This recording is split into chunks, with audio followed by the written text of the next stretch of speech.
On this AVNation Special, we talk with Frank Sheehan and Matt Dodd about the new SDVoE Design Partner Program, what it means for them and their clients, and what it means for the AV industry. All that and more next on this AVNation Special.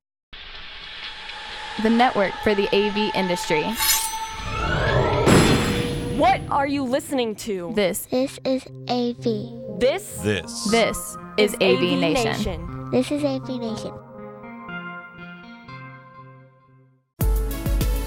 This is an AVNation Special, the SDVoE Design Partner Program.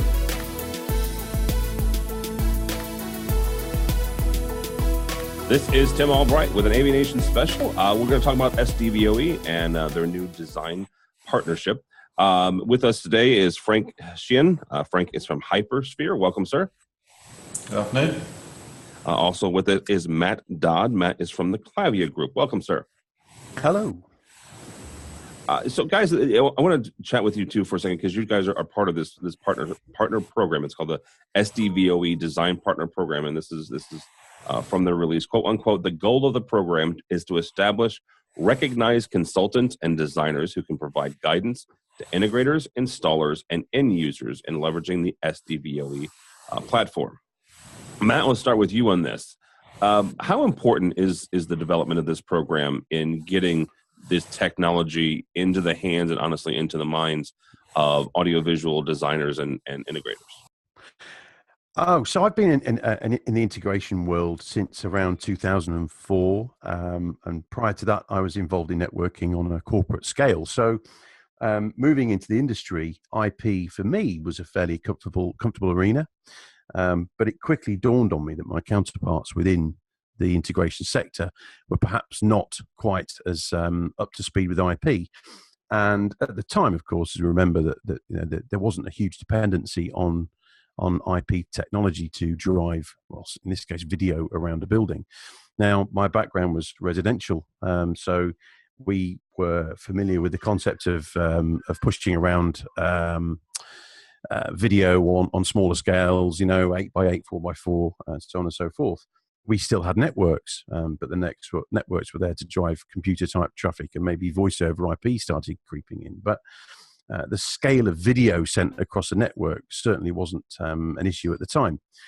And then, of course, as time progressed, and we realized that we were starting to move towards the limits of a proprietary HD-based type network, the obvious place to send it would be IP.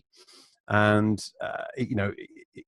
for me, that was exciting, right? Because having done my CCNA qualification and having spent time with IP and knowing how IP traffic moves around a network, it was exciting to hear that, we were looking at now sending video over that network. So I come to the table with skills within networking, and of course, using those skills, having done so over the years within the video integration and indeed system integration arenas. So I'm looking forward to seeing how it progresses. We've got less need for a proprietary system to send high quality video around a network. And a lot more flexibility as a result. So really, that's why I'm very much part of this working group. Frank, it seemed kind of question to you, but from a different standpoint. Is this more of an educational kind of group, or is this both educational and evangelical? I think it's probably a mixture of both to some degree. I think from the SDVoE's perspective is, of course, their aim is to obviously have themselves established as the de facto standard in the industry for putting audio and visual around an IP network. But how do you do this? There's several ways you can go about this. One is like you do with a manufacturer, where you pay as a subscriber and you be part of the whole group, if you like, and actually engage with the technology and employ the technology within your own technologies. But from a consultant's perspective and designer's perspective is how do you move that forward? Because you're not actually you're not buying the chipset and the software and all this kind of stuff. What you want actually them to do is to design their systems using that technology. And so the SDVoE obviously is conscious because there are other technologies out there which have the ability to push stuff around a network. So how do you get yourself to recognize yourself as recognized as being a de facto standard? And the reason is obviously is to engage with more people and get more people to use it. And so by training these people more, because there is still quite a big knowledge gap within the industry, which was as a particular project I was working on, which we use the technology for out in the Middle East, talking to integrators and so forth, that there was clearly a knowledge factor problem within our own company because of the kind of market space we're in. Because we're not what you would call a typical AV consultant, because we're looking at specialist visualization, which is a mixture of data and as well as pixels and sound and other things being pushed around a network. And so this particular client, the ability to several factors. One was minimal latency because of the real-time nature of their business. And the other thing also, which was a real big deciding factor, is that they didn't want sole source. So, which if you go to one of the other manufacturers, which make good technology and it's in its own standpoint, it does what it hopefully does what it says on the tin if it's implemented correctly. But you're kind of painting yourself into a corner. From this particular client's perspective, they didn't want to do that. They wanted to have choice, and so there's more choice around the SDVoE technology. So whether that'll see them through to be the de facto standard or not, time will tell. Hopefully, they'll put them in good stead for it.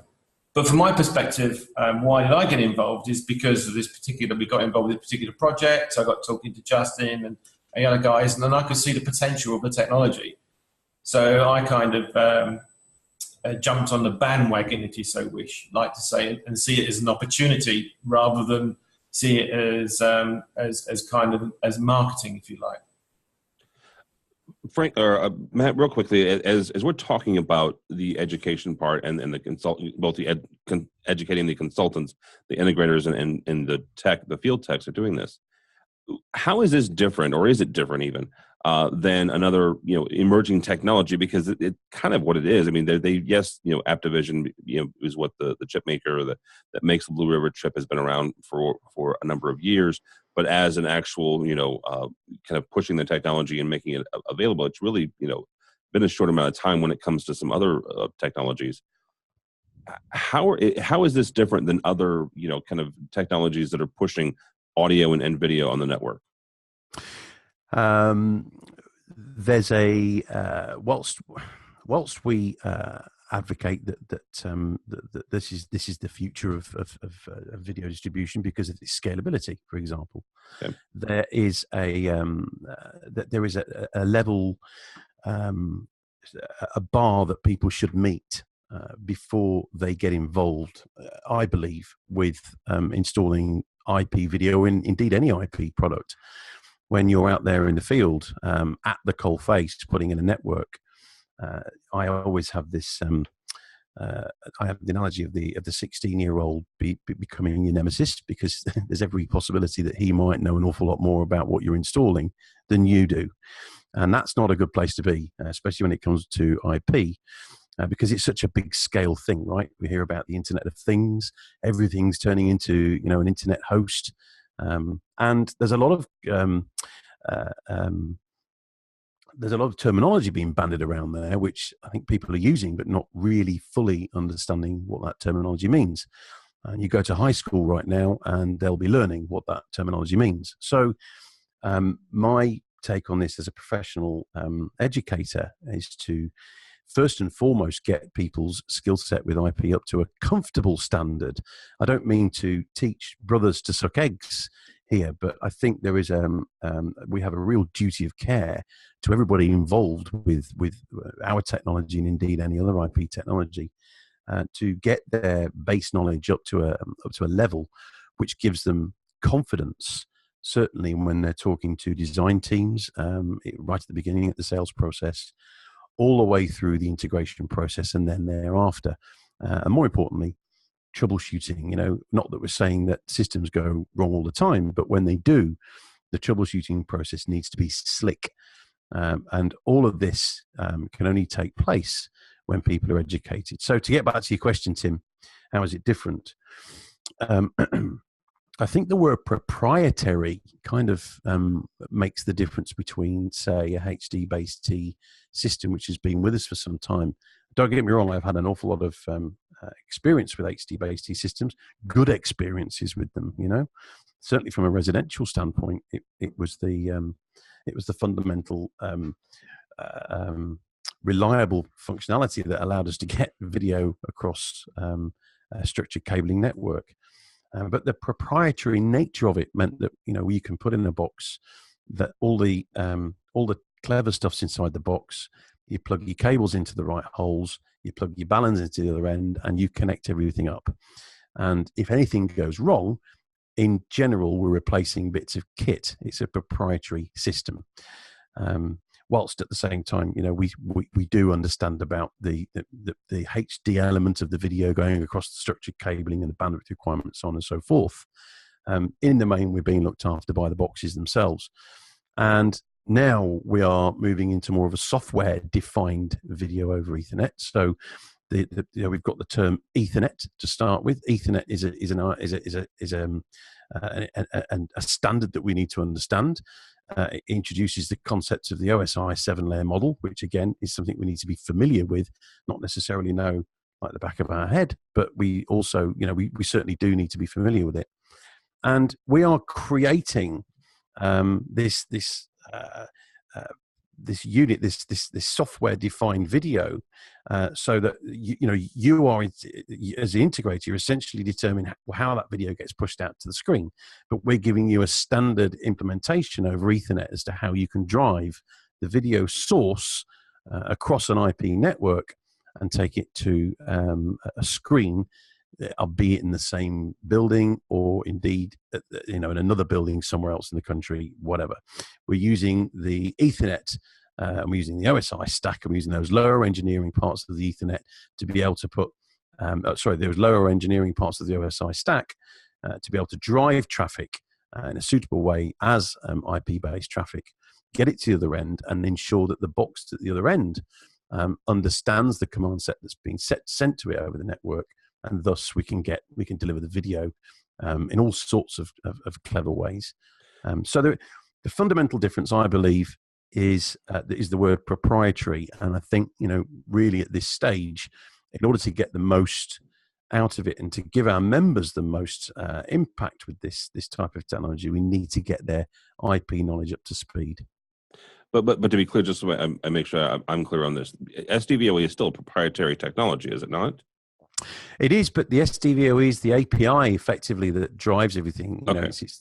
It's not a box. The SDVoE API is going to live in a projector. It can live in a video encoder or a video decoder or a screen. It's the software API that's going to allow traffic to be created into a multicast stream at one end, sent using IP technology and the 7-layer stack and Ethernet technology over a network. You don't need to have a proprietary matrix switch anymore, right? You can, a suitable 10 gigabit switch, which we're now seeing that less than $100 a port. And if that switch breaks, then we just replace the switch with another switch, and still, the SDVoE API is going to be able to talk to each other because we're using the common language of networking in the middle to be able to send that packet or those packets of data. Okay, very good. Yeah, I want to make sure that I was clear about that. So. Yeah, sure. Frank, as we kind of wrap up here, where do you see groups like, working groups like these design partner groups, when it comes to getting folks like yourselves and Matt together to help train, the integrators, but also educate the end users when it comes to the design specifications going forward as a consultant, and then trying to get that down and educating the technician that's going to be putting this in? Where do you see this going over the next year or two? Interesting is like, just taking a little bit up on Matt's point. Because there is a significant kind of void at the moment, if you like, in the knowledge factor. And a lot of it's around the IT element. Because like we talk about HD-based T and all these technologies, if you go in the corporate world, it's very difficult for these technologies to really gain any huge traction by the way you structure a network, because the way that the IT folk work and how they structure a network is not by VLANs or these other things. They do it very, very differently in managing the switching and everything else on a much more structured way. So for the moment, employing the SDVoE going forward is a good thing because of the fact that, as Matt says, it's a natural IP-based technology. It's just purely because the SDVoE thing is just purely to do with the software that sits on an FPGA, which is in the way back down, and then of course the manufacturer that uses that then applies their management layer that sits on top of that. So it's to manage the whole of the thing for transporting it this way, that way, and every way across the network, and picture sizes and picture in pitch and all the other functionality you get is done by the local whatever that manufacturer is using the SDVoE technology. So, but realistically, what needs to happen is furthermore education in really getting to understand about how networks are properly structured and how to manage them correctly. And the only way, because the IT works on standards, the IT system, industry is completely and totally standards based. Totally, you just got to look at everything that is done on there. And so, the next step, really, I suppose, is to make sure that is to see that SDVoE really does become more standardized as far as the IT folk are concerned. So then it gets adopted much quicker and pushed through a lot better.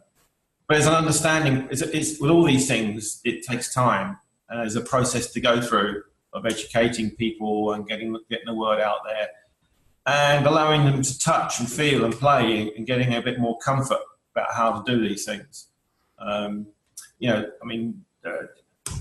Matt was talking earlier on about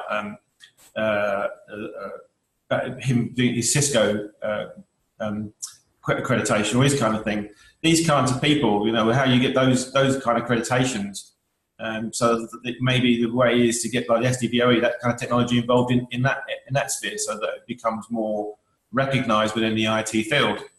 I don't know if that answers your question. No, absolutely does. Yeah, absolutely does. Is getting not only just getting the information out there, but getting into the IT folks actually and creating making sure that they're pushing to make this more of a standard. Right. I think if I can jump in as well, yeah. There's always been, not always been a huge void, but there's tended to be a line between an AV guy and an IT guy in the past. And now we're seeing this convergence of both IT and AV. Thus, we should now start to be seeing a convergence between people that work in those different groups. We're seeing AV people in deploying IT-based systems. And indeed, we're also going to be seeing IT people deploying AV systems. So this kind of technology really helps to bring those two skill sets together. And I think that's a good thing, a really good thing. Absolutely. All right, guys, that is going to do it for us. Thank you so much. Frank Sheehan. Frank is from Hypersphere. If somebody wants to get more information about you or Hypersphere, how do they do that? Several ways. You can obviously track me through LinkedIn, of course, Frank Sheehan. The other way to do it is Frank S at hyper-sphere.com. Or you can call me on my cell, of course, which is +44 7900 904 928. All right, very good. If you get a bunch of calls from the States, you'll know it was from us. So. Oh, that's fine. It's okay. All right, very good. And Matt Dodd. Matt is from the Clavia Group. Thank you, sir. My pleasure. Take a look at the website by all means. You can reach me through there. It's www.claviagroup.com. And I'm also on LinkedIn, but you can initially get me via the website. Look forward to hearing from you. All right, very good. Yeah, and again, if you want more information about the Design Partner Group, the Design Partner Training and Certification, obviously go by the SDVoE website, sdvoe.org. For us here at AVNation, you go by the website avnation.tv, avnation.tv. You'll find specials like this. Our 2 weekly news programs, AV Week that looks at pro and commercial AV, and Resi Week that looks at the home and residential market. All that and more at the website avnation.tv, avnation.tv.